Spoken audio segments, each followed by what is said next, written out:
Parla tifoso napoletano. Siamo tornati con le ultime notizie sul nostro amato club. Come sempre, siamo qui per tenerti informato su tutto ciò che accade con il Napoli mentre cerchiamo di migliorare la nostra squadra e ottenere grandi risultati. Prima di addentrarci nelle ultime novità vi chiedo di lasciare un mi piace e di iscrivervi al canale per non perdere nessun aggiornamento. Ora andiamo dritti al punto. Recentemente, il nostro giocatore Kvicha Kvaratskhelia ha dovuto affrontare un periodo di siccità, non segnando da marzo. Questa situazione sta mettendo tensione nel Napoli e l'ultima partita contro il Genoa ha fatto emergere qualche preoccupazione. Durante il 2-2, l'allenatore Garcia ha effettuato una sostituzione all'89esimo minuto, togliendo Kvaratskhelia dal campo e sostituendo Zerbin.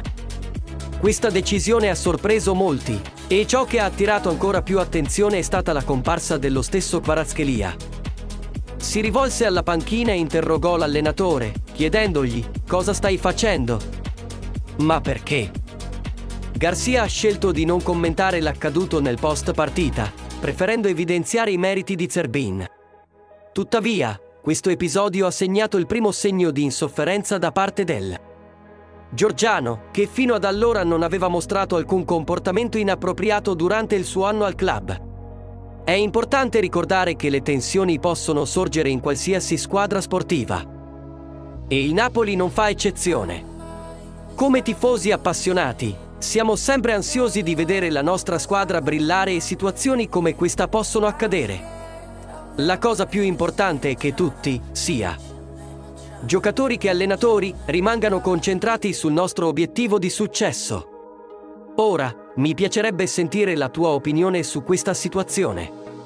Come vedi l'incidente tra Kvaratskhelia e coach Garcia?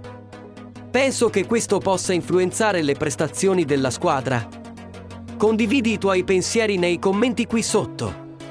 E non dimenticate di mettere mi piace e di iscrivervi al canale per rimanere sempre aggiornati su tutte le novità del Napoli.